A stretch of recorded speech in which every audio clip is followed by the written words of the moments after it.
আজকের ওলামা সমাবেশের সম্মানিত সভাপতি, সংগ্রামী উপজেলা আমির, জননেতা অধ্যাপক মাওলানা শাহাদাত হুসাইন, আমাদের মাঝে আজকের এই সমাবেশের প্রধান আকর্ষণ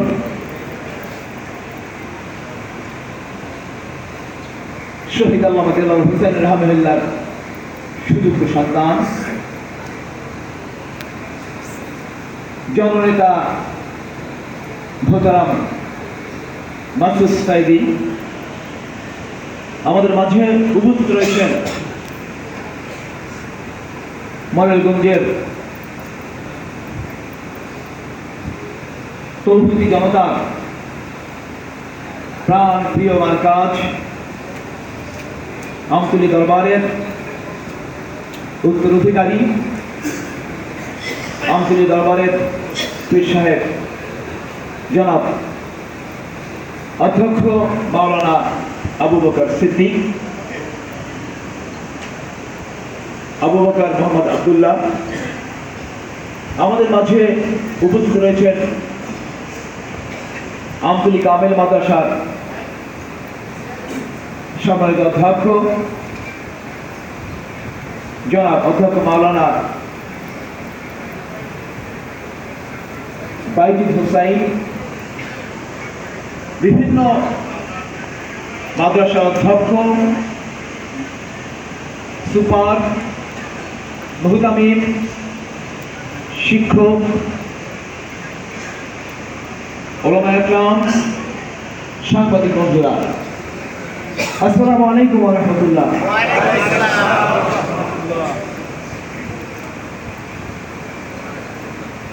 শতাব্দীর শ্রেষ্ঠতম মহানায়ক, বিশ্ব ইসলামী আন্দোলনের অন্যতম সিংহসালা,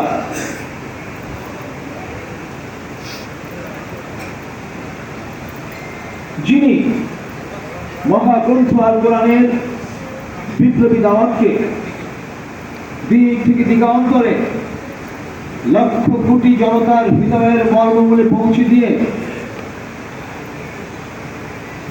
বাংলাদেশের আপামর জনতাকে অন্যায়ের বিরুদ্ধে ন্যায়ের সংগ্রামে উজ্জীবিত করেছিলেন।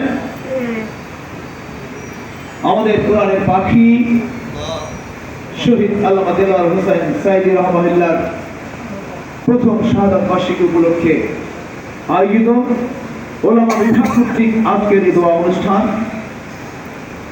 এবং এই দোয়া অনুষ্ঠানে আমরা যাদের আত্মত্যাগের বিনিময়ে বাংলাদেশের মানুষ স্বাধিকার ফিরে পেল, আমাদের সেই কলিজের টুকরা সন্তান, আমাদের শহীদ পুত্রগণ, শহীদ কন্যাগণ, শিশুগণ, শহীদ নারীগণ এবং শহীদ শ্রমজীবী মানুষের মুক্তির জন্য, আত্মার মুক্তির জন্য, এবং তাদেরকে শহীদ হিসেবে যেন আল্লাহ কবুল করেন, এই জন্য আজকের এই দোয়া অনুষ্ঠানে আমরা যোগদান করতে পেরেছি। এই জন্য সবাই বলে আলহামদুলিল্লাহ। প্রাণপ্রিয় ওলামায়ে কেরাম, আমি আপনাদেরকে জিজ্ঞাসা করি, আমরা কি আল্লামা দেলোয়ার হোসেন সাইদিকে ভালোবাসি? আমরা কি আল্লামা দেলোয়ার হোসেন সাইদিকে ভালোবাসি? তাহলে আমরা যদি তাকে ভালোবেসে থাকি, তিনি যে উদ্দেশ্য এবং লক্ষ্য বাস্তবায়ন করার জন্য জীবন দিয়েছেন, শহীদ হয়েছেন, আমাদের জীবনের লক্ষ্য এবং উদ্দেশ্য সেটা হওয়া উচিত কিনা বলেন? আমরা জানি তিনি কেন জীবন দিয়েছেন। আল্লামা দেলোয়ার হোসেন সাইদি মহাগ্রন্থ আল কোরআনের আলোকে বাংলাদেশের মাটিতে ন্যায় এবং ইনসাফ ভিত্তিক সমাজ প্রতিষ্ঠা করার জন্য আপামর জনতাকে সাথে নিয়ে যে লড়াই সংগ্রাম করেছিলেন, এই লড়াই সংগ্রামে ভীত সন্ত্রস্ত হয়ে ইসলামের দুশ্মনেরা, আধিপত্যবাদী ভারতীয় শক্তি তাদের পথের কাঁটা দূর করার জন্য বিচারের নামে প্রহসনের মাধ্যমে অবিচার করে তাকে আমৃত্যু কারাদণ্ড দিয়েছিল এবং সর্বশেষ তিনি দীর্ঘ 13 বছর যখন কারারুদ্ধ ছিলেন, 2024 সালের নির্বাচনের আগে সামনে নিয়ে 2023 সালের আগস্ট মাসে 14 আগস্ট চিকিৎসার নাটক সাজিয়ে তাকে পিজি হসপিটালে নিয়ে এসে তাকে বিষ প্রয়োগে শহীদ করেছে। কথা ঠিক কিনা বলেন? আমরা কি তার শহীদের তার হত্যার বদলা নিতে চাই? আমরা কি তার হত্যার বদলা নিতে চাই? আমরা যদি শহীদ আল্লামা দেওয়ার হোসেন সাইদের বদলা নিতে চাই, তাহলে তিনি বাংলাদেশের মাটিতে আল্লাহর দ্বীন প্রতিষ্ঠার মাধ্যমে বাংলাদেশের বুক থেকে স্বৈরাচার, নির্যাতন, নিষ্পেষণ, জুলুম, বৈষম্য দূর করার জন্য যে লড়াই করেছিলেন, যে সংগ্রাম করেছিলেন হযরত ওলামা একরাম, আমি আপনাদেরকে জিজ্ঞাসা করি, আমরা কি সেই সংগ্রামে জীবন বাজি রেখে অংশগ্রহণ করতে রাজি আছি?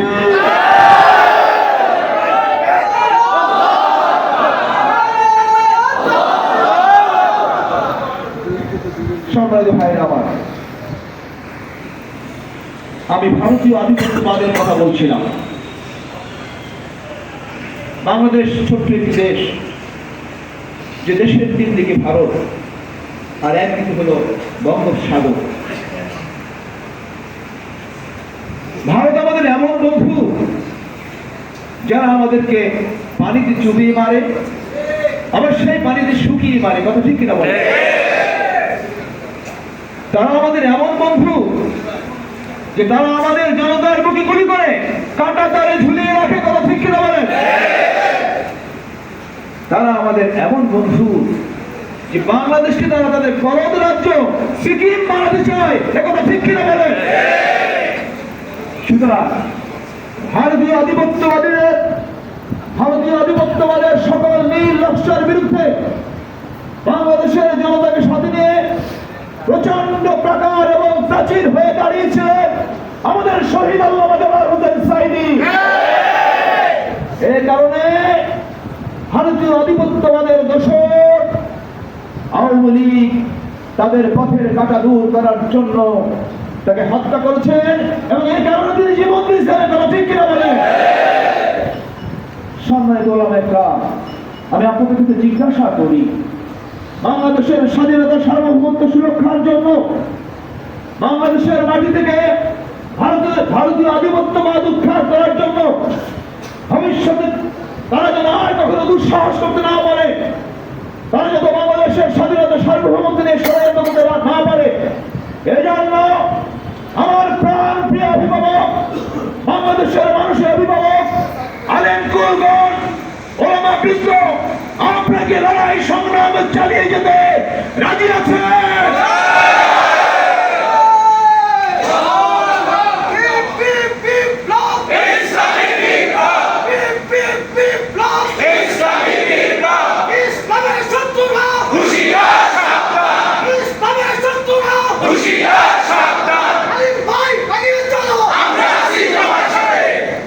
আরেকটি কথা বলে আমি আমার সংক্ষিপ্ত কথা শেষ করবো। আমাদের মেহমানদের কথা আমরা শোনার জন্য অধীর আগ্রহে বসে রয়েছি।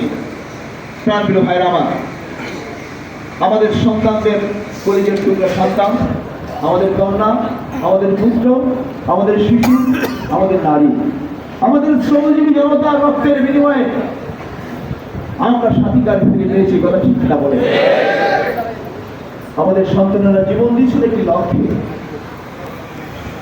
সে লক্ষ্য হল বাংলাদেশে যেন আর কোনদিন কোন স্বৈরাচার নতুন করে ফিরে আসতে না পারে। কথা ঠিক কিনা বলে? তারা জীবন দিয়েছিলেন বাংলাদেশের মাটিতে নতুন করে আর কখনো কোনোদিন যেন কোনো জুলুম প্রতিষ্ঠা হতে না পারে, কথা ঠিক কিনা বলে?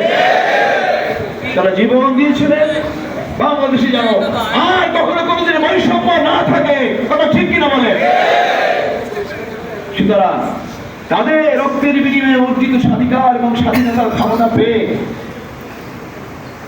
নতুন করে কেউ যদি বাংলাদেশের মাটিতে স্বৈরতন্ত্র প্রতিষ্ঠা করার ষড়যন্ত্র করে, বাংলাদেশের মাটিতে আবার জুলুম নির্যাতন বৈষম্য প্রতিষ্ঠা করতে চায়, তাহলে সেই শক্তির বিরুদ্ধে আমার প্রাণ প্রিয় হযরত ইসলাম আপনাকে জনতাকে সাথে নিয়ে সেই কালো চক্রকে প্রতিহত করতে রাজি আছে। সম্মানিত ভাইরা আমার, আপনারা জানেন আল্লামা দেলোয়ার হোসেন সাঈদী বাংলাদেশের মাটিতে ইসলামকে প্রতিষ্ঠা করার জন্য তিনি একটি সংগঠনের অন্তর্ভুক্ত ছিলেন, সেটা কি জানেন? সেই সংগঠনের নাম কি বলেন তো? আর একটু জোরে বলেন, আবার বলেন। তিনি সেই সংগঠনের সিনিয়র নায়েবে আমির ছিলেন, কথা ঠিক কিনা বলেন? আমরা যদি আল্লামা দেলোয়ার হোসেন সাঈদীকে ভালোবেসে থাকি, তাহলে বাংলাদেশের মাটিতে দ্বীন প্রতিষ্ঠা করার জন্য সবচেয়ে শৃঙ্খলিত বৈজ্ঞানিক পন্থায় রচিত যে আন্দোলন, যে সংগঠন,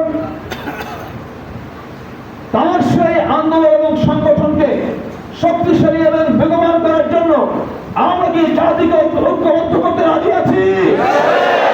রাজি আছি, হাত জাগান একটু।